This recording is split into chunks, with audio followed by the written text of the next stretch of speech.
नमस्कार साथियों, स्वागत है आपका एक बार फिर से हमारे YouTube चैनल पर। दोस्तों, आज हम इस वीडियो के अंदर हम बात करने वाले हैं कि लमसम इन्वेस्टमेंट करने के लिए हमें लार्ज कैप में कौन कौन से म्यूचुअल फंड अच्छे हो सकते हैं, या फिर हम यूं कहें कि पिछले 3 साल के अंदर, 5 साल के अंदर या फिर 10 साल के अंदर कौन कौन से म्यूचुअल फंड हैं जिन्होंने अच्छी परफॉर्मेंस दी है, यानी कि पास्ट की परफॉर्मेंस की बात करेंगे और आने वाले समय के अंदर क्या परफॉर्मेंस हो सकती है इसके बारे में बात करेंगे। यानी कि वीडियो काफ़ी इन्फॉर्मेटिव और इंटरेस्टिंग होने वाला है। और इस वीडियो के अंदर बताए गए म्यूचुअल फंड आपके एजुकेशन पर्पज़ के लिए है। आप इन्वेस्टमेंट करना चाहें तो आप जो सेबी से रजिस्टर्ड फाइनेंशियल एडवाइजर होते हैं उनसे एक बार कंसल्ट जरूर कीजिएगा, क्योंकि देखिए म्यूचुअल फंड में अगर आप इन्वेस्टमेंट करते हैं तो मार्केट में रिस्क तो रहता ही है, और आप जितना रिस्क लेना चाहते हैं आप उतना रिस्क ले सकते हैं, क्योंकि इसमें अंदर डिफरेंट कैटेगरीज होती हैं और उनके अंदर डिफरेंट कैटेगरीज में क्या होता है उसी हिसाब से रिस्क भी होता है। तो इस वीडियो के अंदर मैं आपको ऐसे म्यूचुअल फंड बताऊंगा जो कि लार्ज कैप कैटेगरी के हैं। लार्ज कैप यानी कि टॉप 100, जो हमारे देश की टॉप 100 कंपनीज होती है ना, उनके अंदर 80% पैसा, जो हमारा जो म्यूचुअल फंड पोर्टफोलियो होता है, एयूएम होता है, असेट अंडर मैनेजमेंट, उसका 80% पैसा कहाँ पे लगता है? लार्ज कैप कंपनीज में लगता है। यानी कि हमारे फंड सेफ हो जाते हैं, इनके अंदर रिस्क कम होता है। लेकिन म्यूचुअल फंड के अंदर इन्वेस्टमेंट करने वाले हैं और आप सोच रहे हैं कि 2 साल के लिए पैसा इन्वेस्टमेंट करना है, तो आप म्यूचुअल फंड के अंदर इन्वेस्टमेंट बिल्कुल मत कीजिए, क्योंकि अगर आपको इन्वेस्टमेंट करना है तो कम से कम 5 साल लेके चलिए कि भैया मुझे लार्ज कैप में अगर इन्वेस्टमेंट करना है तो मुझे 5 साल इन्वेस्टमेंट रखना है अपने पैसे को, तभी आप एक अच्छा कॉर्पस तैयार कर सकते हैं, या फिर हम यूँ कहें कि आप रिटर्न प्राप्त कर सकते हैं अच्छे वाले। ठीक है जी, तो चलिए वीडियो को स्टार्ट करते हैं। और वीडियो को स्टार्ट करने से पहले रिक्वेस्ट है कि इस वीडियो को लाइक कर दीजिए, शेयर कर दीजिए, और चैनल पर नए तो चैनल को सब्सक्राइब कीजिएगा। देखिए, मैं थोड़ी सी आपको स्क्रीन शेयर कर दूंगा और स्क्रीन पर देख सकते हैं, मैं इसके अंदर आपको लार्ज कैप म्यूचुअल फंड के ऐसे म्यूचुअल फंड बताऊंगा जिन्होंने पास्ट में काफ़ी अच्छी परफॉर्मेंस दी है, जो कि हम ये कह सकते हैं कि लास्ट में परफॉर्मेंस अच्छी दी है तो आने वाले समय के अंदर, फ्यूचर के अंदर भी अच्छी परफॉर्मेंस दे सकते हैं, लेकिन गारंटी नहीं होती है। मान लीजिए आज कोई फंड अच्छा चल रहा है, कल को वो अच्छा चले ना चले, कोई गारंटी नहीं होती है। ठीक है ना, यानी कि रिटर्न हमेशा ऊपर नीचे चलते रहते हैं, मार्केट के ऊपर होती है सारी चीज़ें, और मार्केट के जब ऊपर चीज़ें होती हैं तो वहाँ पर रिटर्न कम ज़्यादा होते रहते हैं। अब जैसा कि आप स्क्रीन पर देखेंगे, यहाँ पर मैंने इसको फिल्टर कर लिया है 3 साल के डेटा के हिसाब से, यानी कि लास्ट के 3 साल के रिटर्न के हिसाब से मैंने फिल्टर किया यहाँ पर। तो आप देखेंगे यहाँ पर स्क्रीन पर कि Nippon India large cap fund है, इसने सबसे ज़्यादा रिटर्न दिया है पिछले 3 साल का कंपेयर कर रहे हैं हम लोग। ठीक है, सेकंड नंबर पे ICICI Pru large cap fund है, तीसरे नंबर पे डीएसपी लार्ज कैप फंड है, चौथे नंबर पे आप देख सकते हैं यहाँ पे बंधन लार्ज कैप फंड है, और छठवें नंबर पे बड़ौदा पीएनपी परिवार लार्ज कैप फंड है।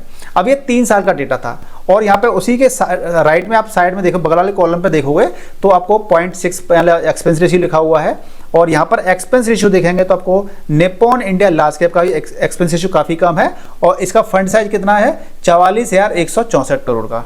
ठीक है जी, अब हम देखते हैं 5 साल का, यानी कि पिछले 5 साल के अंदर कौन कौन से म्यूचुअल फंड हैं जिन्होंने अच्छा परफॉर्मेंस दिया है। अब देखिए, पिछले 5 साल की जब हम बात करते हैं तो कोविड के बाद की बात कर रहे हैं हम लोग। कोविड के बाद से ज़्यादातर म्यूचुअल फंड ने अच्छी परफॉर्मेंस दी है, तो इसका मतलब ये है कि देखिए कोविड के बाद में अगर अच्छी परफॉर्मेंस दी है तो यानी कि जरूरी नहीं है कि ऐसी परफॉर्मेंस या ऐसे रिटर्न आपको हमेशा ही मिलते रहेंगे। ठीक है ना, तो हमें कभी भी ज़्यादा लेकर के नहीं चलना चाहिए, क्योंकि लालच बुरी चीज़ होती है, और लालच में जब हम फंस जाते हैं तो हमें अच्छे रिटर्न्स नहीं मिल पाते हैं, या हम ये कहें कि हमारी कैपिटल रिस्क पर लग जाती है। तो इसलिए हमें इस चीज़ का ही ध्यान रखना चाहिए। अब पिछले 5 साल का अगर आप देखते हैं रिटर्न, तो Nippon India large cap fund है, इसने 24.91% का आपको कंपाउंड इंटरेस्ट दिया है।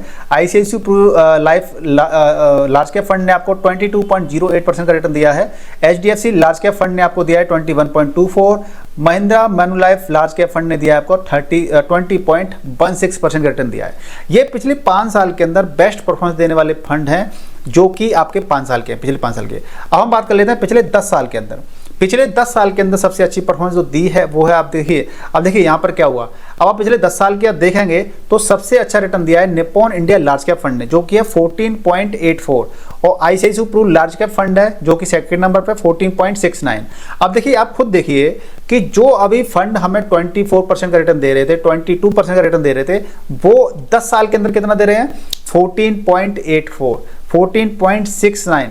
यानी कि आप इसका ये समझिए मैटर कि देखिए, शॉर्ट टर्म में आपको रिटर्न अच्छे मिल सकते हैं, लेकिन हमें लॉन्ग टर्म को देखना चाहिए, क्योंकि हम पैसा क्या करते हैं, म्यूचुअल फंड की जब पैसा लगाते हैं तो हमें लॉन्ग टर्म में रिटर्न अच्छे मिलने चाहिए, है ना। तो लॉन्ग टर्म में हमें जब पैसा लगाते हैं 10 साल के लिए, 15 साल के लिए, 20 साल के, 30 साल के लिए, तो आप कभी भी ये एक्सपेक्ट मत कीजिए कि भैया मुझे 20% रिटर्न मिल जाएंगे, 18% रिटर्न मिल जाएंगे। लॉन्ग टर्म के अंदर अगर आपको 12% लेकर के 14% तक के रिटर्न भी मिल जाते हैं ना, तो वो अच्छे रिटर्न माने जाते हैं, क्योंकि यहाँ पे आपको कंपाउंडिंग मिलती है, CAGR रिटर्न मिलते हैं जो कि काफ़ी बेहतर होते हैं हमारे जो ट्रेडिशनल मेथड्स होते हैं इन्वेस्टमेंट करने के उसके मुकाबले, ठीक है ना। तो यहाँ पे आप देखेंगे कि पिछले 10 साल के अंदर आपको मैंने बताया कि Nippon India large cap fund है, इसने आपको परफॉर्मेंस काफ़ी अच्छी दी है। ICICI Pru large cap fund ने आपको परफॉर्मेंस सेकंड नंबर पर रहा है। कैनरा रॉब लार्ज कैप फंड है, इसने तीसरे नंबर पर रहा है। चौथे नंबर आपको देख सकते हैं यहाँ पे इन्वेस्टको इंडिया लार्ज कैप फंड है, और 5वें नंबर पर मेरा ही असेट लार्ज कैप फंड है। तो इस प्रकार से आप देख सकते हैं पिछले 5 साल के अंदर कैसी परफॉर्मेंस रही है। अब यहाँ पे आप देखेंगे टॉप 10 ईयर की परफॉर्मेंस दिखाई मैंने आपको, 5 साल की परफॉर्मेंस दिखाई। और लोग क्या करते हैं कि अच्छे म्यूचुअल फंड में इन्वेस्टमेंट करने के बावजूद भी अच्छा पैसा नहीं बना पाते हैं। इसके पीछे वजह क्या होती है? देखिए, इसके पीछे वजह ये होती है कि एमफी की रिपोर्ट क्या कहती है, association of mutual funds of India की रिपोर्ट ये कहती है कि ज़्यादातर जो इन्वेस्टर्स होते हैं वो 5 साल के अंदर ही अपने इन्वेस्टमेंट को बंद कर देते हैं, या फिर यूं कहें कि वो अपने इन्वेस्टेड अमाउंट को निकाल देते हैं, यानी कि पेशेंस की कमी होती है। देखिए, अगर आप म्यूचुअल फंड में आ रहे हैं, इन्वेस्टमेंट कर रहे हैं, तो आपको लॉन्ग टर्म लेके चलना पड़ेगा। आप कितने भी अच्छे म्यूचुअल फंड में आप इन्वेस्टमेंट कर दीजिए, जब आप इन्वेस्टमेंट को रोक देंगे, SIP को पॉज कर देंगे, या जो भी आपने इन्वेस्टमेंट किया है लमसम के तौर पर, तो आप पैसा कैसे बना पाएंगे? लोगों में पेशेंस की कमी होती है, धैर्य की कमी होती है, जिसकी वजह से लोग पैसा नहीं बना पाते हैं और 5 साल से पहले अपने इन्वेस्टमेंट को रोक देते हैं, डिस्टर्ब कर देते हैं, और फिर कहते हैं कि म्यूचुअल फंड बेकार है इसके अंदर। क्योंकि देखिए, SIP हो या लमसम, मार्केट में बने रहने का धैर्य जिस बंदे ने बना लिया, जिस भी इंसान ने बना लिया, वो हमेशा अपने जीवन के अंदर एक अच्छी कैपिटल जोड़ सकता है, बना सकता है, और अच्छा फंड तैयार कर सकता है। लमसम में इन्वेस्टमेंट करना है तो लमसम में इन्वेस्टमेंट करने के पहले आपको मार्केट की स्थिति को ही समझना चाहिए कि जब मार्केट की कंडीशन अच्छी होती है तभी हमें इन्वेस्टमेंट करना है, क्योंकि जब मार्केट कंडीशन अच्छी होती है ना, तब हम इन्वेस्टमेंट करते हैं तो हमें बेहतर रिटर्न मिल सकते हैं। हमारी जो पोजीशन होती है वो पोजीशन अच्छी जगह बन जाती है, यानी कि जब मार्केट नीचे होता है तो हमें ज़्यादा यूनिट्स मिल जाती हैं, और फिर लॉन्ग टर्म में हमें वो ज़्यादा यूनिट काफ़ी फ़ायदा देती हैं। तो दोस्तों, मुझे उम्मीद है कि आपको पिछले 5 साल की 10 साल की और 3 साल की परफॉर्मेंस मैंने आपको बताई, आप अपने हिसाब से चयन कर सकते हैं, चूज़ कर सकते हैं। ये वीडियो एजुकेशन पर्पज़ के लिए था, इसका उद्देश्य बिल्कुल भी ये नहीं है कि आपको मिसगाइड किया जाए। मैंने आपको चीज़ें बताई हैं, आपको अच्छी लगें तो उनको अपना सकते हैं, नहीं लगें तो कोई दिक्कत नहीं है। और आपकी कोई क्वेरी है तो मुझे कमेंट करके पूछ सकते हैं। वीडियो को लाइक कीजिए और वीडियो को शेयर ज़्यादा से ज़्यादा कर दीजिए, जिससे क्या होता है कि इन्फॉर्मेशन जो सही इन्फॉर्मेशन होती है उसको हम सही लोगों तक पहुंचाना चाहिए, जिससे कि सही चीज़ें लोग सीख सकें और अपना इन्वेस्टमेंट स्टार्ट कर सकें। तो चलिए, मिलते हैं नेक्स्ट वीडियो में, एक अच्छे वीडियो में, एक अच्छी इन्फॉर्मेशन शुरुआत करेंगे। नेक्स्ट वीडियो में आएंगे, मुलाकात करेंगे। तब तक के लिए गुड बाय, टेक केयर, और अपना विशेष ख्याल रखिएगा। जय हिंद।